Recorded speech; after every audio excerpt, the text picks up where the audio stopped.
जय हिंद दोस्तों।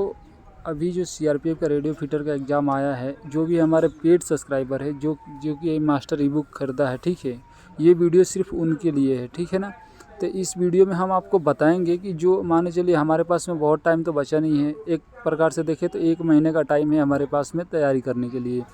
तो आज मैं सिलेबस एनालिसिस करूंगा, ठीक है, सिलेबस बताऊंगा आप लोग को, और ये बताऊंगा कि आपको जो भी मैं स्टडी मटेरियल दिया हूं, ठीक है, उसमें आपको क्या पढ़ना है अभी और क्या छोड़ना है, कौन कौन से ज़्यादा इम्पॉर्टेंट है, ठीक है। क्योंकि इतने सारे पीडीएफ जब भेज दिए तो बहुत सारे लोगों के मन में डाउट हो गया कि मैं क्या कन्फ्यूजन हो गया और डर बैठ गया, ठीक है। तो उसी को हम ये यहाँ पे क्लियर करेंगे और कंप्लीट एक हम बताएंगे, आपको रोड मैप देंगे कि कैसे आपको तैयारी करना है और मैं जो भेजा हूँ उससे कैसे तैयारी करना है, ठीक है।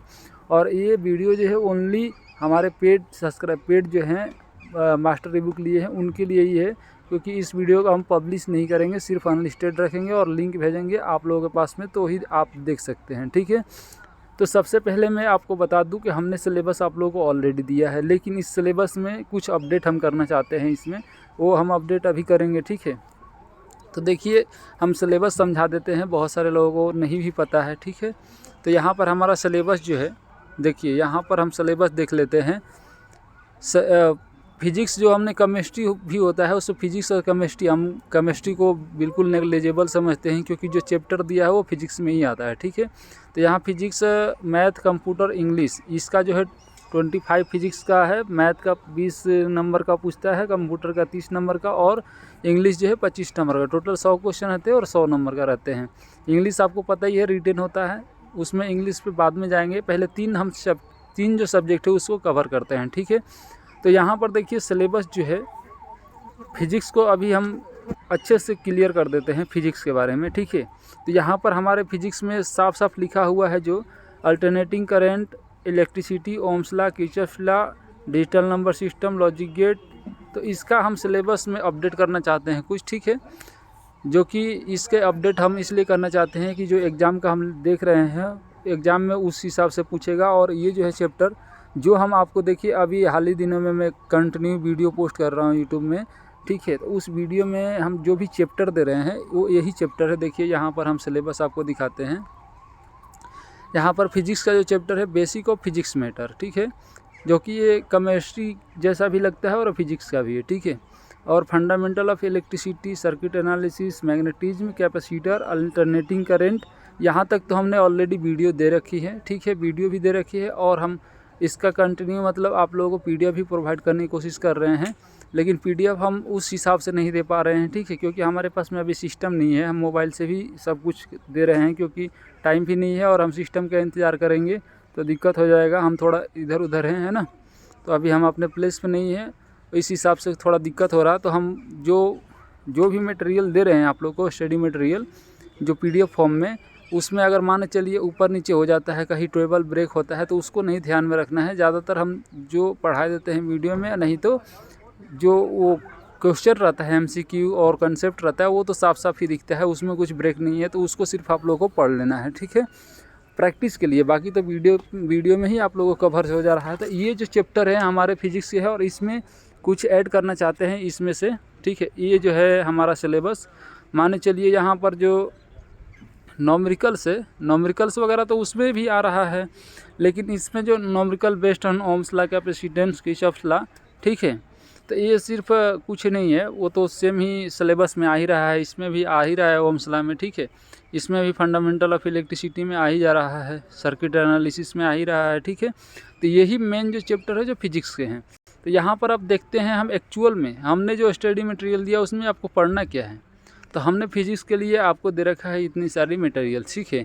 न्यूमेरिकल प्रॉब्लम्स बाय सब एग्जाम, इसमें हमने क्या कर रखा है, सबसे पहले तो आपको प्रायोरिटी किसको देना है। जो हम वीडियो आप लोगों को कंटिन्यू पोस्ट कर रहे हैं और वीडियो में जो दे रहे हैं पीडीएफ, उस चीज़ों को सबसे ज़्यादा प्रायोरिटी देना है। उसके बाद में ये जो न्यूमेरिकल्स हमने दे रखे हैं आपको, इसको भी देखना है, इसको एक बार बना लेना है, और उस पीडीएफ में जो चीज़ें दे रहे हैं उसको भी बनाना है, ठीक है। वो ज़्यादा मोस्ट इम्पॉर्टेंट है। और ये भी है, ये न्यूमेरिकल प्रॉब्लम्स। उसके बाद में डिजिटल नंबर, उसमें भी हम पढ़ाऊँगा, अभी मैं पढ़ाऊँगा, अभी 2 चैप्टर बचा हुआ है उसमें। तो digital number and system and logic, इसका क्या है कि आप लोगों को ना गेट्स के बारे में एक शॉर्ट्स वीडियो में भी देख लीजिएगा तो समझ में आ जाएगा। और इसका लॉजिक गेट्स जो होता है तो उसी का ये PDF है, इसको भी आपको थोड़ा पढ़ना है। ये पढ़िएगा क्या, आप अगर एक बार वीडियो देख लोगे तो खुद ही समझ में आ जाएगा और आसानी से पूरे सॉल्व कर पाओगे, तो इसको आपको देखना है। बाकी हम जो फिजिक्स का ला रहे हैं उसमें भी लेके आएंगे तो उससे आपको क्लियर हो जाएगा, ठीक है। लेकिन ये ध्यान देना, जो हम अपलोड कर रहे हैं उसको मतलब सीरियस लेना है, वो चीज़ें आप लोग को एग्ज़ाम में जो है देखने को मिलेगी। और यहाँ पर आप लोगों को क्या छोड़ना है मैं बता देता हूँ। फिजिक्स में 12th क्लास का लेवल जो हमने दिया है ये वाला, इसको तो बिल्कुल अभी पढ़ना नहीं है आपके पास में। अगर जैसे मान के चलिए रिलेटेड है, जैसे मान के चलिए इलेक्ट्रिसिटी से है तो रिलेटेड है, अगर मान के चलो उसको आप कंप्लीट कर पा रहे हैं, उसको जितना हम दे रहे हैं वीडियोज में उसको आप कंप्लीट कर पा रहे हैं, उसको पूरा रिवाइज करके एकदम समझ पा रहे हैं, फिर इसको खोलना है, ठीक है। फिर इसको खोलना है और इसको भी सॉल्व करना है। नहीं तो अगर आपके पास में उतना नहीं हो पा रहा है तो जितना हम बता रहे हैं उसी को करना है। और ये ठीक है, और ये इसको अभी खोलना नहीं है। उसके बाद में ये है previous year question and solution, इसको तो ज़रूर ही देखना है, चाहे कितना भी सिलेबस अपडेट हो जाए, लेकिन प्रीवियस ईयर को कभी नहीं छोड़ा जाता है, ठीक है। तो आपको प्रीवियस ईयर का जो क्वेश्चन दिया गया है यहाँ से, इस क्वेश्चन को ज़रूर देखना है और इसके आसपास से क्या क्वेश्चन बन सकते हैं वो भी चीज़ें देखना है। तो इसको आपको पूरे पढ़ लेना है, ठीक है। प्रीवियस ईयर को तो कभी ज़िंदगी में नहीं छोड़ा जाता है। यहाँ पर देखिए केमिस्ट्री वाइज सब एग्ज़ाम दिया गया है, इसको पढ़ने का उतना ज़रूरत नहीं है क्योंकि अभी जो सिनेरियो चल रहा है उस हिसाब से ये अभी हम जो दिए हैं स्टेट ऑफ मैटर जो पहला चैप्टर वही केमिस्ट्री का है, तो उसी से आप कंप्लीट कर लीजिएगा तो हो जाएगा। बाकी अगर आपके पास में ज़्यादा टाइम बचेगा तो आप इसको देखिएगा, ठीक है।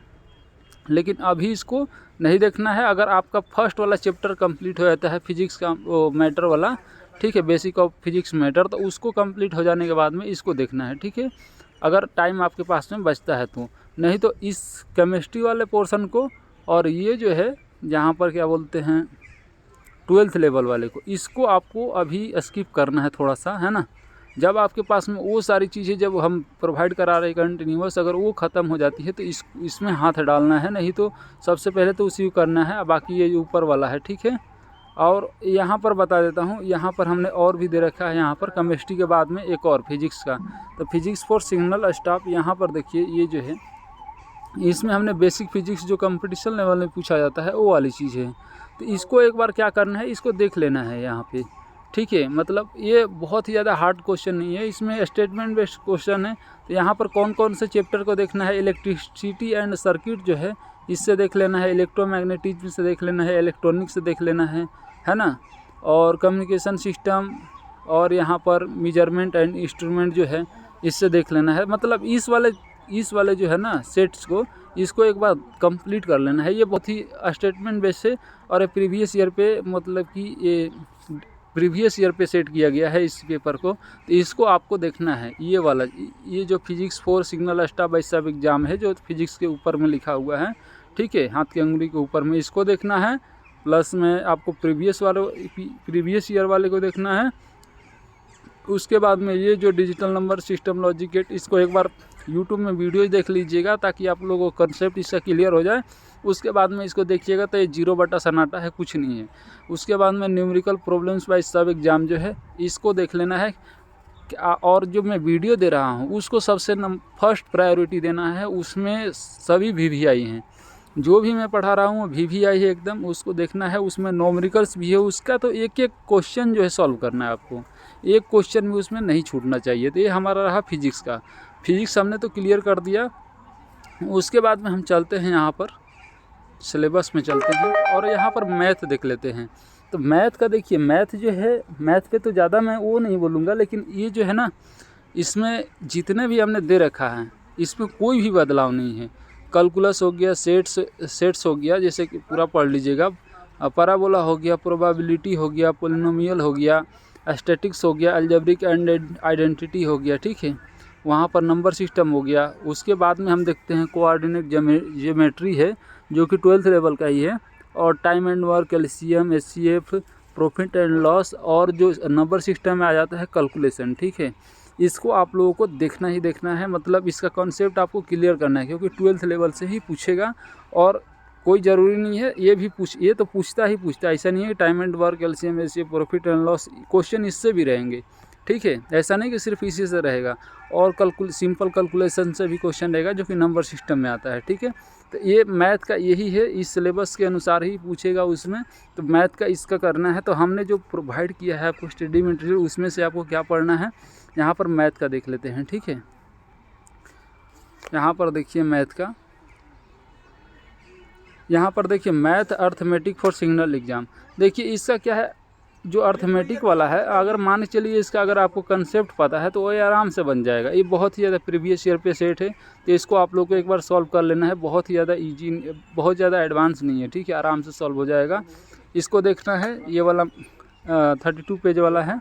उसके बाद में मैथ 12th लेवल का आपको क्या करना है, इस पीडीएफ को नहीं देखना, पीडीएफ को देखना है बाद में। उससे पहले आप लोग जो इसमें चैप्टर दिया गया है ना, उस चैप्टर के एक बार कॉन्सेप्ट को ना क्लियर करना है। आपका अगर कॉन्सेप्ट क्लियर रहेगा, एक दो क्वेश्चन भी अगर आप बना लोगे जो भी हम सिलेबस में डिस्कस किए, तो आराम से वहाँ पे सॉल्व कर पाओगे। ठीक है, तो थोड़ा जो कॉन्सेप्ट लेवल जितना भी है आप लोगों को क्लियर होना चाहिए।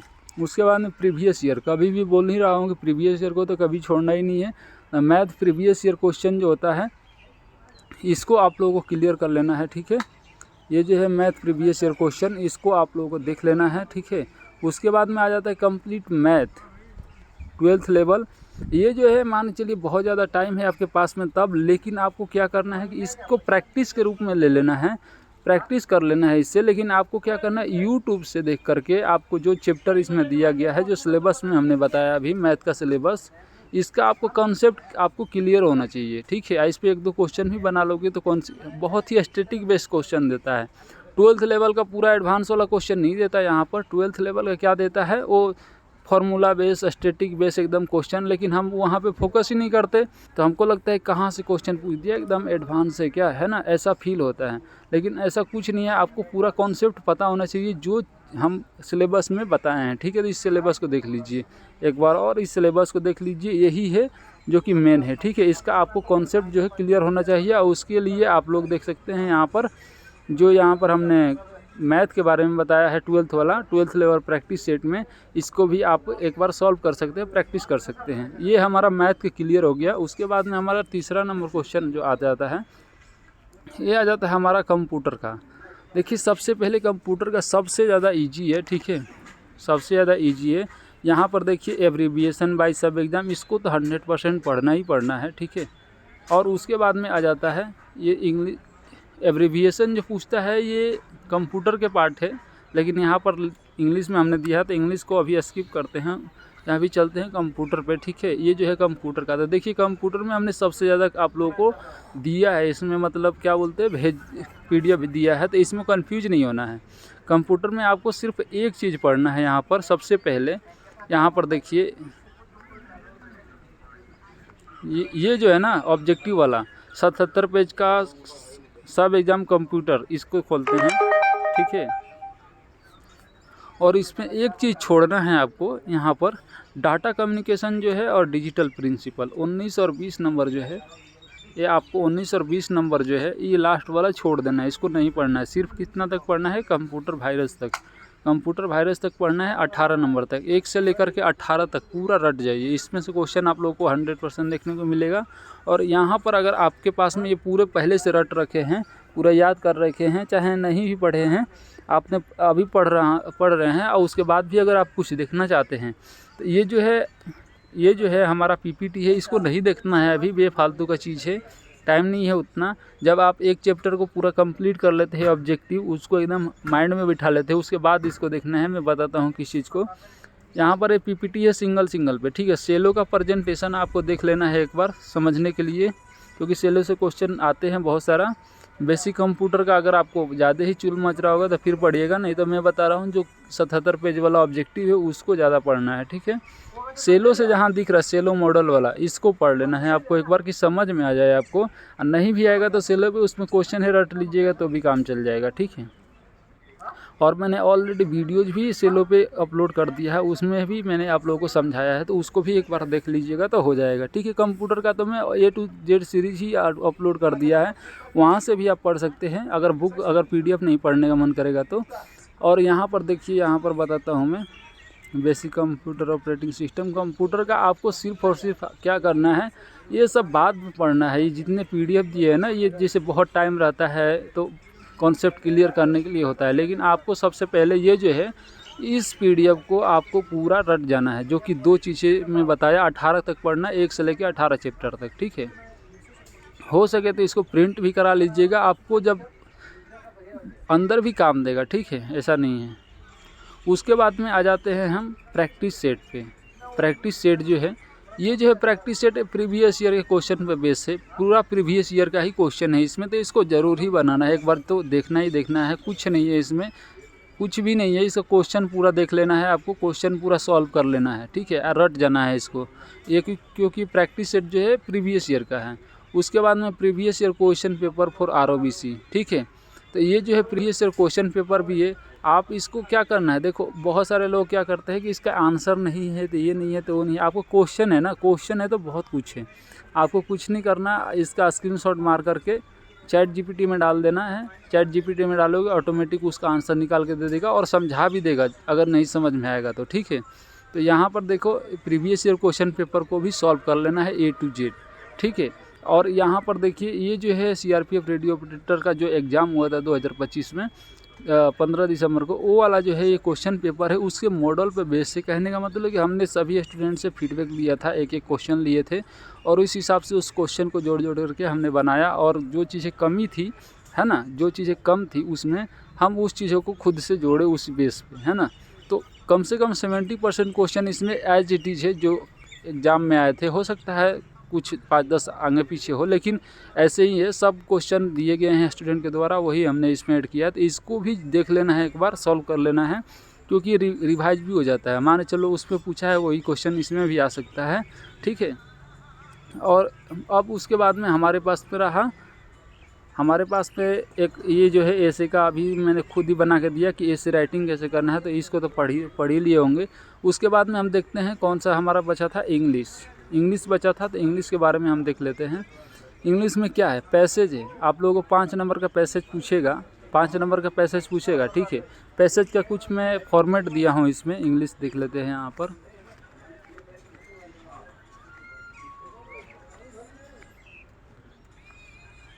यहाँ पर हम इंग्लिश देख लेते हैं। इंग्लिश जो है यहाँ से हमारा इंग्लिश स्टार्ट है, ठीक है। तो यहाँ पर हमने कुछ पैसेज दे रखे हैं इंग्लिश का, ये क्या चीज़ है, जैसे कि हमने इसमें 5 जैसे इंग्लिश का प्रैक्टिस सेट दे रखे हैं, इसी में पैसेज है। बहुत ज़्यादा पढ़ने का ज़रूरत नहीं है। पैसेज क्या है यार, पैसेज एक प्रकार से कोई पैराग्राफ दे देगा आपको, जो नहीं सोचे होंगे वो दे देगा, ठीक है। ऐसा नहीं है कि आप इधर से रट्टा कुछ करना जाना नहीं है, उसमें आपको उसी में से खोज के आंसर, माने चलो सिनोनिम एंटोनिम दे देगा तो आप वहाँ से याद रहेगा तभी तो करोगे, उसी में से खोजना है। जो पैराग्राफ है ना उसी में से खोजना है जो आता है। इसके ऊपर मैं डेडिकेटेड भी इंग्लिश के ऊपर मैं वीडियो लाऊंगा, लेकिन मैं अभी बता रहा हूँ आपको पढ़ना क्या है, ठीक है। तो इंग्लिश में आपको एब्रिविएशन ये वाला तो कंप्यूटर में ही आपको मस्ट पढ़ना है। इससे क्वेश्चन तो 100 आते ही है, मतलब 3-4 क्वेश्चन तो इसी से आ जाएंगे। पूरा मैंने एब्रिविएशन इसमें ऐड कर रखा है। और यहाँ पर इंग्लिश का जो है हमने एक फॉर्मेट दे दिया हूँ इसमें कि इंग्लिश कैसे पूछता है, ठीक है। तो ये सबको एक बार प्रैक्टिस कर लेना है। इससे प्रैक्टिस कर लोगे ना तो वहाँ पर जब एग्ज़ाम में बैठोगे तो आपको ऐसा लगेगा कि यार हम तो ये तो देख ही के आए हैं, है ना। क्योंकि आप पूरा बिहेवियर हो जाओगे, फैमिलियर हो जाओगे उसके क्वेश्चन सेट से। आपको रिटन एग्ज़ाम है तो यहाँ पर 10 नंबर का सबसे पहले ग्रामर पूछता है। यहाँ पर हम इम्पोर्टेंट ग्रामर दिए हैं यहाँ पर, ठीक है। इम्पोर्टेंट ग्रामर दिए हैं। आपको करना क्या है, यहाँ पर सिलेबस पहले देख लीजिए ग्रामर का। यहाँ पर ग्रामर देखिए, सबसे पहले तो आपको ग्रामर का voice, narration, degree of comparison, preposition, article, phrasal verb, sentence, agreement, conjunction and fill in the blanks. इसको क्या करना है, आपको यूट्यूब पर जाना है, एक एक टॉपिक सर्च करके इसका कॉन्सेप्ट क्लियर करना है, ठीक है। और जिस भी टीचर से आप पढ़ोगे बहुत लंबा नहीं, 4-5-10 मिनट का वीडियो देख लेना है, जिससे कि आपका कॉन्सेप्ट क्लियर हो जाए और इस पर कुछ भी क्वेश्चन आए तो आप इस पर बना लो। फिर इसमें आप मास्टर हो जाओगे, ठीक है, इस ग्रामर में। और 1-2 आप लोगों का मन भी कर रहा है कि ये भी पूछ सकता है तो उसको भी पढ़ लो, लेकिन इसको आपको यूट्यूब का सहारा लेना पड़ेगा, क्योंकि इसका कॉन्सेप्ट जो है आपका स्टडी मटेरियल देख करके नहीं क्लियर कर पाओगे। उसमें तो आपको प्रैक्टिस करना है, आपका कॉन्सेप्ट तो क्लियर होना चाहिए। तो ग्रामर के लिए तो आपको देखना ही पड़ेगा। अब बहुत ज़्यादा ईजी है, 2 दिन के अंदर में अगर चाहे कोई तो कर लेगा, क्योंकि सभी पढ़े लिखे हैं, पहले से पढ़ के आए हैं। इनको हो सकता है कि छोड़ दिए हैं ना, इतने दिनों से, लेकिन वो सब रिकॉल हो जाता है अगर आप इसको पढ़ोगे। उसके बाद में आ जाता है ग्रामर का पोर्शन छोड़िए, उसके बाद में आ जाता है ऐसे, मोस्ट इम्पोर्टेंट। ऐसे के बिना तो कुछ भी नहीं है। 10 नंबर का ऐसे होता है, आपको 8 नंबर 7 नंबर तो लाना ही लाना पड़ेगा, मतलब 5 नंबर से ज़्यादा तो लाना ही पड़ेगा अगर पास होना है तो। इससे कम लाओगे तो पास ही होना मुश्किल है ना। तो इससे ज़्यादा ही लाना है। उसके लिए हमने आपको एसी का एक फार्मूला बुक दिया है कैसे लिखना है, ठीक है। यहाँ पे इम्पोर्टेंट इंग्लिश जो दिया है प्रैक्टिस करने के लिए दिया है, ठीक है। यहाँ पर प्रैक्टिस करने के लिए दिया है, जो कि इसमें प्रैक्टिस कर सकते हैं, कुछ पढ़ के समझ सकते हैं। लेकिन सबसे बेस्ट तरीका रहेगा कि जो मैंने टॉपिक बताया उसको यूट्यूब में जा कर के सर्च करो और उसका कंसेप्ट क्लियर करो। उसके बाद में आकर के इसको सॉल्व करोगे तो ये कुछ भी नहीं लगेगा, जीरो बाटा सन्नाटा है। आपको जितना अच्छा से अच्छा इंग्लिश पढ़ लेना है पढ़ लेना। इंग्लिश के बिना तो कुछ हो ही नहीं सकता इस एग्ज़ाम का। इंग्लिश का ग्रामर आपको कंप्लीट कर लेना है। 10 नंबर का अगर इंग्लिश है तो उसको आप लोगों को 10 में तो 8 लेके आ ही जाना है। क्योंकि कभी कभी फिल इन द ब्लैंक्स आ जाता है, कभी कभी MCQ आ जाता है, कभी कभी रिटर्न भी आ जाता है ना। जैसे वॉइस नरेशन से सबसे क्वेश्चन बहुत सारे आ जाते हैं तो रिटर्न भी दे देता है। तो आपको इंग्लिश का पूरा ग्रामर का पोर्शन जो है यूट्यूब से कवर करना है और इसका पूरा कंसेप्ट आपको क्लियर करना है। उसके बाद में आ जाता है यहाँ पर, वीडियो बहुत ही लंबी हो रही है, यहाँ पर आ जाता है सबसे पहले ऐसे कैसे लिखना है। ऐसे पे एक कंप्लीट हम वीडियो देंगे, लेकिन यहाँ पर हम ये जो है ना ऐसे का फार्मूला बुक लिख दिए हैं, इसी में कंप्लीट है, इसी पे कंप्लीट है, इसी में आप लोग देख सकते हैं इस चीज़ों को, ठीक है। इसमें आप लोग कैसे लिखना है ऐसे को कम्प्लीटली बताया गया है, टोटल बताया गया है कैसे लिखना है कैसे नहीं लिखना है, A to Z इसमें हमने क्लियर कर दिया है, ठीक है। इसको पढ़ के भी आप देख सकते हैं कौन कौन से मान के चलिए चीज़ें जो है उसको याद रखना है, किस किस चीज़ों को आपको रट लेना है, ताकि आपको लिखने में बिल्कुल एकदम कुछ भी नहीं आएगा, तभी भी आप ऐसे लिख पाओगे, ठीक है। तो इसको तो ज़रूर ही एक बार देख लेना है, ठीक है। इसी PDF को मैं बाद में भी एक्सप्लेन करूँगा, ठीक है। और इस पर इम्पोर्टेंट चीज़ें भी लिखा है। इम्पोर्टेंट क्या है देखिए, CRPF रिलेटेड हिस्टोरिकल पॉइंट जो है यहाँ पे लिखा गया है, इस पे कुछ नॉलेज गेन कर लेना है ताकि आपको लिखने में आसानी रहे, ठीक है। ऐसे पे मैं कंप्लीट बोल ही रहा हूँ, वीडियो लाऊंगा, लेकिन इसी जो PDF है ना, इसी पे मैं इसी का एनालिसिस करके लेके आऊँगा। और यहाँ पर कॉमन टॉपिक दे रखा है, यहाँ पर ये जो कॉमन टॉपिक जो है ना, ये कॉमन टॉपिक हमेशा ही कुछ ना कुछ इसमें से आता रहता है। और ये जो है इतना अगर कर लिए और आप ये जो है कुछ इसमें रेडीमेड दिया गया है, रेडीमेड सेंटेंसेस दिए गए हैं, अगर आप इसको रट लेते हैं और याद कर लेते हैं 2-3 बार प्रैक्टिस करके लिख करके, तो याद हो जाएगा और आपको कभी भी सेंटेंस बनाने में एकदम फ्लो में चलोगे, मतलब हाथ नहीं रुकेगा लिखने में। और इसको एक बार अच्छे से पढ़ लेना है, ठीक है। एक बार अच्छे से पढ़ लोगे फिर पूरा इंग्लिश का पोर्शन जो है ऐसे कंप्लीट हो जाएगा, आपको कोई समस्या नहीं होगा। तो उम्मीद है कि जितने हमने अभी तक स्टडी मटेरियल लिया है उसमें आप लोगों को कोई कन्फ्यूजन नहीं होगा, ठीक है।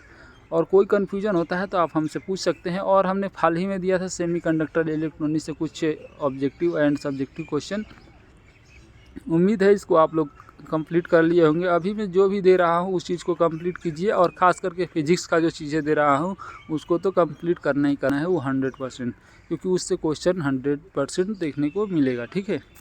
चलिए अब वीडियो को समाप्त करते हैं, ठीक है दोस्तों, धन्यवाद।